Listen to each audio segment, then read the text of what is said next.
Hello friends, नमस्कार, जय Jagannath. Rushikulya Odia cooking blog channel को आपण मानक बहुत बहुत स्वागत। तो फ्रेंड्स, आज रेसिपी आपण मैंने तो देखिकी जानी सारे मु कौन माने कौन बनैबी।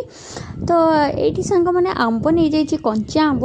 तो ये कंचा आंबर आज आम गोटे बढ़िया माने रेसिपी आपण मान साथ मुझे सेयार करी।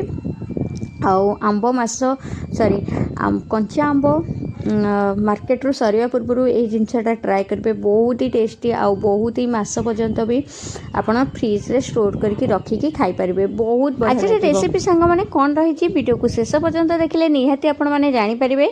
तो चलतु आज रेसिपीटी बनैबा।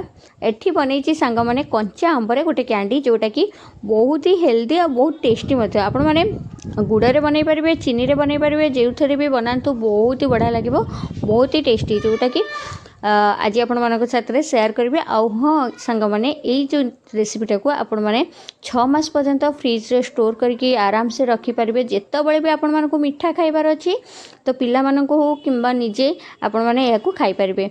तो केमिति कौन बनई आज माने आंबर कैंडी। तो चलतु बनैबा। आगुरी सांग मैंने मुझे रेसिपीटा को बनई मोर पूरा माने माने बनाऊ बनाऊ से दिन कि 2 दिन भितर पूरा सरी जाए।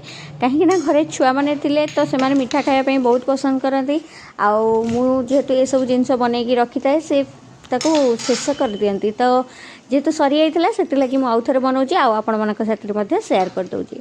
तो चलतु बनैबा। ये प्रथम आंब गुराक 3टी आंब नहीं जाइली, चोपा छड़े देकी एमती लंबा लंबा भाव में काटी नहीं आउ धोई देकी एबे ताकू टिके गरम पानी रे फुटाई नबा। तो देखिपे 2-3 मिनिट कि 5 मिनिट भितर फुटाई देबे, बेसी फुटाइबेनी जोटा कि बहुत ही सीझीज आ खाइबापी भल लगे। तो टिके हल्का क्रंची रहिले टिके टाण रहिले आमको बढ़िया लगे चोबेकी खाइबापी। तो से मुझे कौन करता 2-3 मिनिट केवल फुटियापी छाड़ी देती। देखिपे पानी रे बेसी बहलिया भी नहीं। तो ये आंब को मुझे सीझे देकी छाणी देकी टिके हल्का पवन बजे देती। आपण मानू देखी दूची केतिकी सीझी, बहुत ही सॉफ्ट माने बहुत ही सॉफ्ट करनी। देखिपे बहुत हल्का टिके सीझे देती। तो एबे कौन करवा ना ये गोटे जगह नहीं जाइए कंसा। तो से सब गुड़ाक आंब को पकई नेबी, आम सीझा आंब को पकई नेबी। आउ आम जेहेतु कैंडी बनाऊे मीठा तो निहाती दरकार। आपड़ ये गुड़ नहीं पारे कि चीनी नहीं पारे। गुड़ जदि नौछंती आपड़ ताको टिके रांधिकी यूज करेंगे, जहाँद्वारा कि गुड़र बास्ना पलैबा आउ भल लगे खाइबापी की।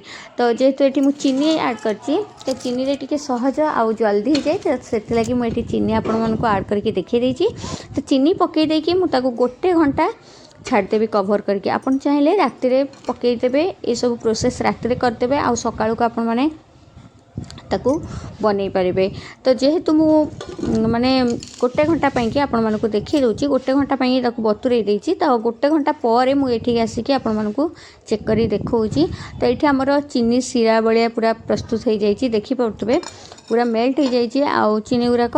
तो बहुत ही बढ़िया लगे। आपण मैंने एमती आणिकी भी डायरेक्ट खाईपारे, बहुत बढ़िया लगे खाइबापी की। इतने किसी ऐड करने को पड़ोनी, बस ये चीनी आउ लुण भी ऐड करा पड़ोनी, खाली चीनी रे आपण माने को बनई पारे। तो ये सांग मैंने आम आंब को सीरारू छाणी दबा। तो छाणी देकी ताकू आम पवन बजे पारिबा।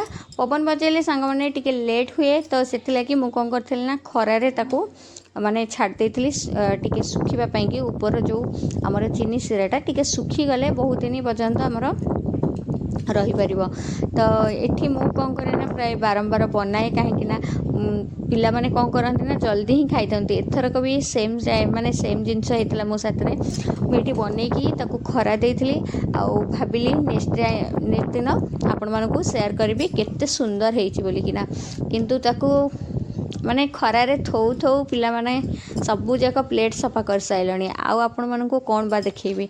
तो ये आपण मानक देखी दूची केते सुंदर देखा जाउची। आउ चीनी सीरारू काढ़िया पर बहुत ही बढ़िया माने देखा होची, आ बहुत बढ़िया शाइनिंग भी करुची। तो चलतु एबे आमे ताकू खरारे सुखाई नबा।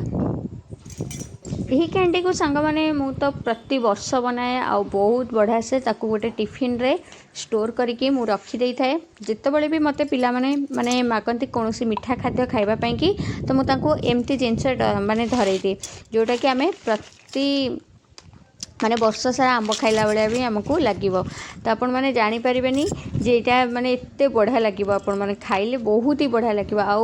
आपण मैंने एमती ही आंब को स्टोर करके फ्रिज रे रखिए जदि बहुत दिन पर्यंत रतबे भी इच्छा आपण मैंने जब चाहिए आपको खट्टा भी बनई पारे। जो आंब सीजन केवल आमको कंचा आंब मिले आम खट्टा बनई खाऊ, किंतु आपण मैंने आपको जब स्टोर करके रखिथे ताले आपण मैंने खट्टा भी अलग टाइम रे बन की खाई पारे। बहुत ही इजी प्रोसेस, बहुत बढ़िया लगे। तो ये मुझे कौन कल ना गोटे खरा देती आउ सेकेंड टाइम खरा देवी बोलिकी ताकू टिके लेउटे देउथली आउ गोटे प्लेट को आपण मानकु देखी दउची। तो सेकेंड टाइम नेक्स्ट दिन खरा ताकू खुआई माने आंब को खरा खुआई आपण मानक साथ रे देखैबी बोलिकिना एटा भाबितिली, किंतु जेतेबेले सांग माने खरा देइकिना माने तळु को आसीची आउ तापर गला बेल को आउ किछि नाही प्लेट रे मोर सबू सरी जाइए। तो आपण मानक साथ रे शेयर करी हेलानी, किंतु एमती जेतेबेले बनेबे आपण मानको बहुत ही बढ़िया लगे, बहुत ही टेस्टी लगे। देखी पारे एमती टिके कंचालिया माने रखिए बहुत बढ़िया लगे, आ पूरा बिल्कुल भी सिझेबे नहीं। तो आज रेसिपी सांग मैंने केमती लगे ये कैंडीर रेसिपी निहाती मते कमेंट करके जणाइबे। छोटो छोटो रेसिपी देखिया पई कि हेले मो चैनल को सब्सक्राइब कर नियंतु, ता सहित पाखे थिबा बेल आइकन को भी प्रेस करिया पई भूलिबेनी, जा द्वारा कि मोर प्रत्येक वीडियो नोटिफिकेशन आपण मानक पाखे प्रथमे पहुंची परिबो। तो सांग मैंने केमती लगे निहाती तो कमेंट करेंगे। रोची सांग मैंने देखा नेक्स्ट वीडियो रे आ गोटे नुआ रेसिपी सहित। नमस्कार, जय जगन्नाथ, टेक केयर।